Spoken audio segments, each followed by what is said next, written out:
Pourquoi il faut acheter vos produits tech maintenant, avant que le prix de la RAM ne s'envole? C'est ce qu'on va voir dans cette vidéo. Si tu veux acheter une tablette, un ordinateur, une PS5, une Nintendo, changer ton smartphone, voire même une voiture, fais-le vite. En effet, le prix de la mémoire vive, appelée également la RAM, est en train de littéralement d'exploser. Et c'est lié à une cause que l'on connaît bien, l'intelligence artificielle. Aujourd'hui, on va décortiquer les prix, pourquoi est-ce qu'ils montent, dans quelle proportion, qui en profite, ce qui pourrait arriver et pourquoi ça pourrait durer des années. Si on prend le prix de 2 baguettes de RAM 16 Go en DDR4, on a un prix assez stable sur le long terme, qui à partir de juin 2025 a commencé à flamber.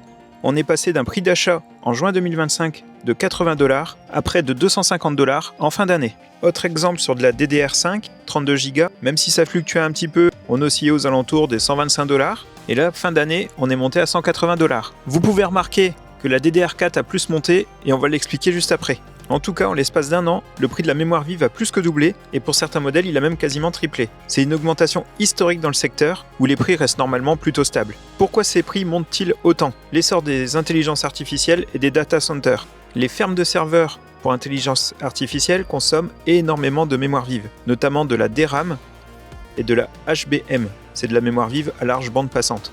C'est pas forcément ce qu'un particulier va utiliser au quotidien, mais il y a un impact direct car les usines de fabrication vont orienter leur production. Selon les analystes, les data centers pourraient consommer de 60 à 70% de toute la DRAM produite en 2026, ce qui en laisse peu pour les PC grand public et les appareils mobiles. Et aujourd'hui, de la RAM, vous en avez dans tous les appareils électroménagers, votre téléviseur, votre smartphone, votre four, même votre voiture. Et les fabricants ont réorienté leur production vers la mémoire haut de gamme pour les serveurs IA, réduisant ainsi l'offre pour la RAM classique.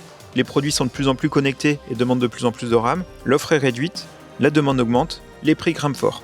Il y a 3 principaux fabricants de mémoire vive, et qui contrôlent l'essentiel du marché. D'ailleurs, leurs cours de bourse, je vais vous les montrer juste après, ont grimpé. Je pense qu'ils vont encore grimper un petit peu, mais on verra que par la suite, je pense qu'ils diminueront.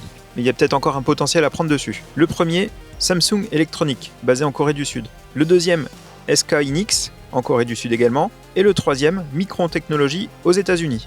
À eux 3, ils représentent plus de 70% de la production mondiale de DRAM. Pour faire face à la demande croissante et importante des intelligences artificielles et des data centers, Micron est en train d'investir massivement. C'est pour ça que je vous dis que je pense que ça redescendra par la suite. Par contre, dire je vais ouvrir des usines de production, ça se fait pas du jour au lendemain. Ils viennent d'acquérir une usine à Taïwan pour renforcer leur capacité et répondre à la demande, mais ils ont également lancé un projet colossal aux États-Unis, un complexe à 100 milliards $, mais qui devrait entrer en production, s'il n'y a pas de retard, fin 2027.